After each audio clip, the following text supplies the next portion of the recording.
US stock market का भारत में भी असर नजर आ रहा है। शुरुआती कारोबार में ये गिरावट दर्ज की गई है।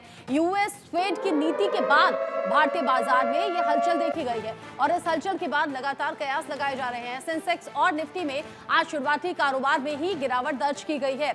इसके अलावा रुपया शुरुआती कारोबार में 6 पैसे की बढ़त के साथ में अमेरिकी डॉलर के मुकाबले यहां असर दिखाता हुआ नजर आ रहा है। यूएस फेड की नीति के बाद भारतीय बाजार में ये उछाल देखा गया। शेयर बाजार में आज गिरावट दर्ज की गई है और इस गिरावट के बाद में जाहिर सी बात है कि इन्वेस्टर्स के लिए बड़ा टफ ये टाइम है।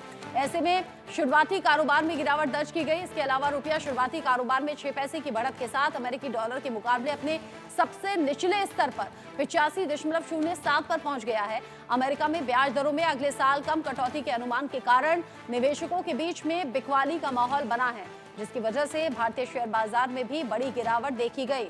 फेड के फैसले के बाद अमेरिकी शेयर बाजारों में बड़ी गिरावट दिखी, जिसका असर भारतीय बाजार पर भी पड़ा।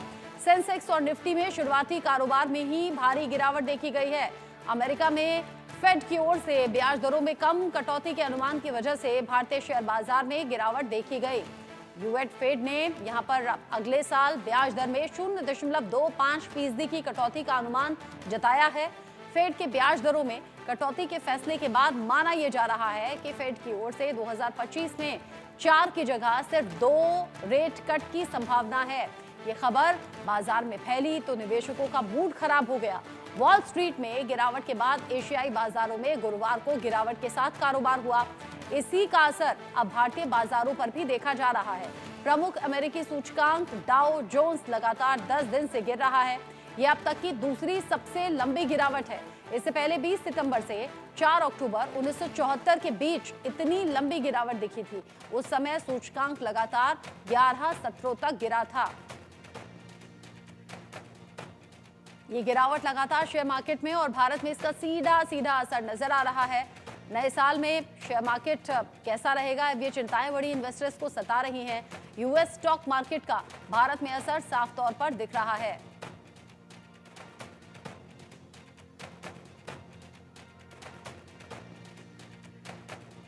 तो अमेरिका में गिरावट और भारत में इसका साफ तौर पर असर। अमेरिकी फेडरल रिजर्व बैंक ने 0.25% रेट कट किया। लगातार तीसरी बार ब्याज दरों में कटौती है। अगले साल कटौती की धीमी गति का संकेत भी मिल रहा है। रेट कट के बाद भी अमेरिकी बाजारों में तेज गिरावट दर्ज की गई। यूएस स्टॉक मार्केट में 50 साल की ये बड़ी गिरावट है। ग्लोबल मार्केट में इसका साफ तौर पर असर दिखाई दे रहा है। भारतीय बाजार पर भी इसका दबाव बनता हुआ नजर आ रहा है।